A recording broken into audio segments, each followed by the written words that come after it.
In this lecture, we're going to create our generic solid rear axle.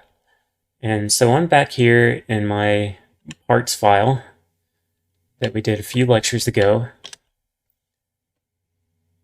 And the first thing we need to do is create a new constraint. And this is going to be a solid axle constraint. So I'm going to move my cursor to the world origin. Then I'm going to create a cylinder. I'm going to scale it down quite a bit. And let me just move it along the Y so it's kind of out of the way. And I'll move my cursor there. Okay. And let me scale it along the Z so it's flat. And I want to make a cube now. Let me scale it down to about that size. Move it along the X like this. Let me scale it down a little bit more like that and scale it along the Z and then scale it along the Y. Scale it along the Y like that. Okay. Actually, let me move it a little more along the X to right there. I'm going to go into edit mode and I'm going to create two loop cuts. So Control R, scroll on my mouse wheel, and there I have two loop cuts. Now I want to select these two faces and extrude them along the X, like that. And let's mirror this. Let's give it a mirror modifier. Mirror. And we're going to pick our cylinder here, and that looks good. Let's apply that. And let's pick both of these objects and then join them. All right, so this is going to be our constraint. And maybe you can hopefully you can kind of see visually what I want it to constrain. So we have this cylinder, or this disc, I guess, and the disc can move in this direction, but it can't move up or down or left or right. And it can rotate about this direction, but not in the other directions. So if we set this up, let's just go ahead and set it up as a rigid body constraint. So I'm going to make it a rigid body constraint. Make sure the origin point is at the center of all of this. Otherwise, you need to recalculate it. So it's a rigid body constraint. We're going to do it as generic. And we're going to make the constraints now. So actually, let's go ahead and rotate this. So I'm going to do RY or RX 90. And then I want to apply that rotation. So apply rotation. All right. So this is how it's going to be aligned in the vehicle for the solid axle. So let's take this and we want to constrain rotationally about the x-axis to 0 and about the z-axis 0. But we don't want to constrain the y-axis. All right. Linearly, we want to constrain about the x-axis at 0.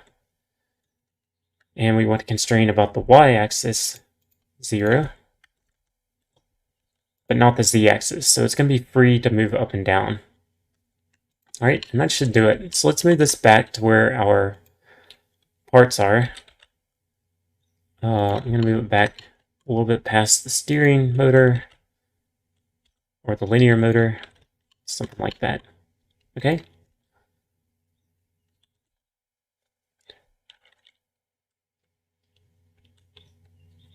Oh, and we need to name this, of course. So let's do that. Let's call it hashtag solid axle.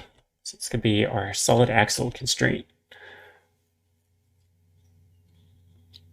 All right, we need to do another thing. We're going to use these hashtag axles, the axle constraints. We're going to use them as steering axles for solid axles. So let's add an armature to them.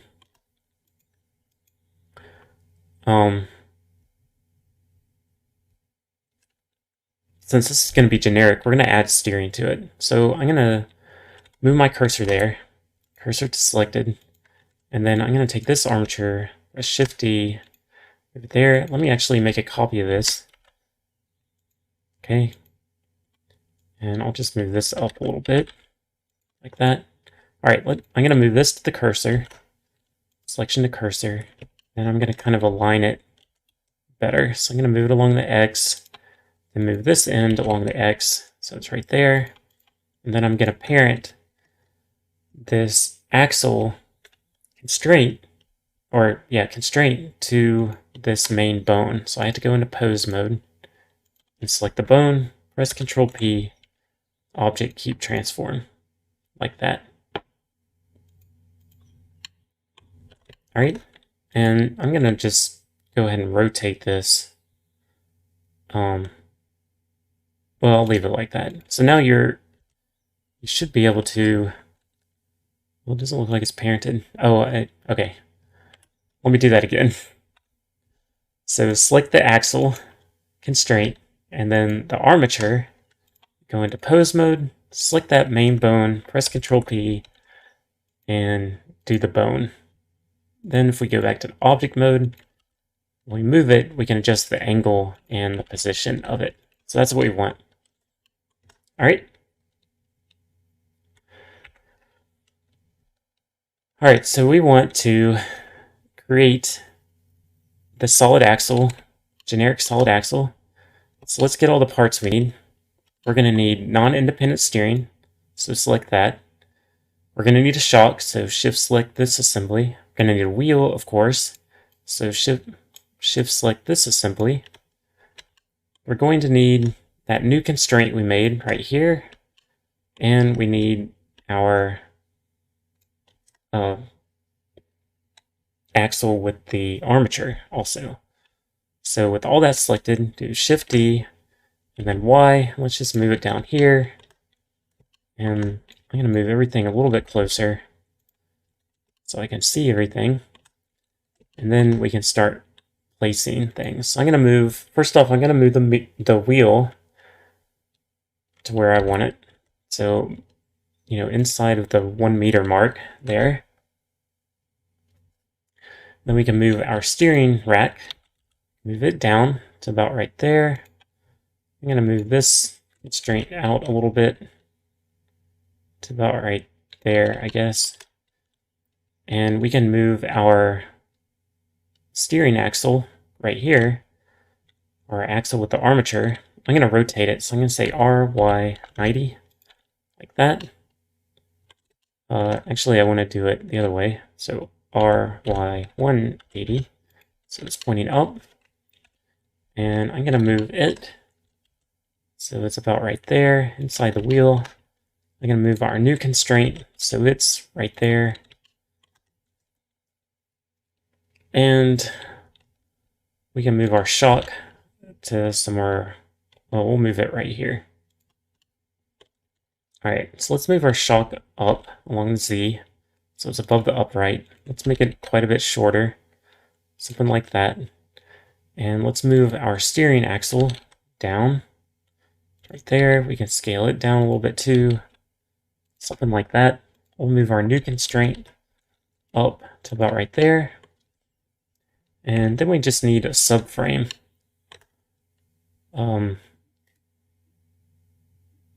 And we're actually going to use this subframe.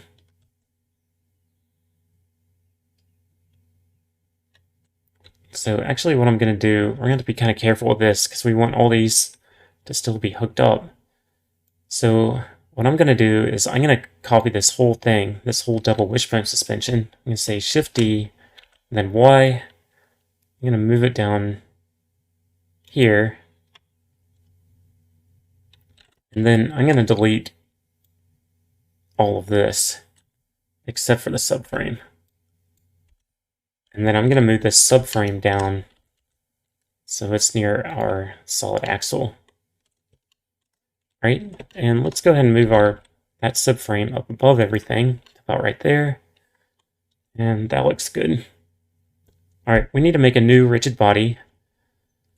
So I'm going to move my cursor to the center of this wheel, cursor to selected. And then I'm going to make a cube. I'm going to scale it down. And then let me just move it out here. And we're going to zero out the X position, so it's along the Y axis. And then we want to scale it along the X, so it looks like an axle, where it's kind of more the dimensions of an axle. So something like that. And we want to name this. So we're going to call it underscore solid axle, like that. And we need to give it a mass driver and make it a rigid body. So let's make it a rigid body. It's going to be active. We don't really care about the rest of the stuff. Let's copy the mass driver from this wheel. Copy driver. Select the axle again. Paste driver. And let's make this 100. Or,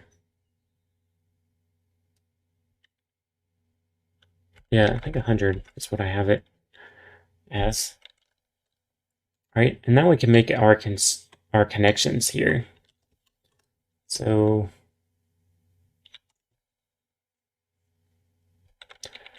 we want to connect our steering to the upright, or actually, let's do our steering motor.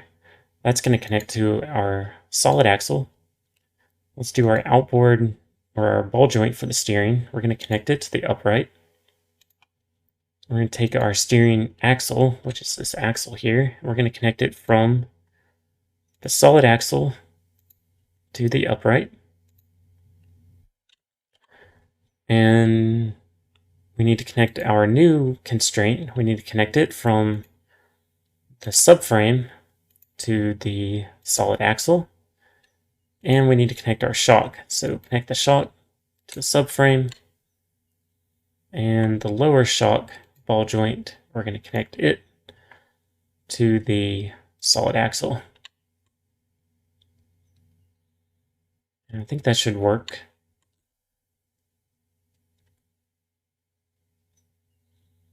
So I'm going to press Control S and let's try it out.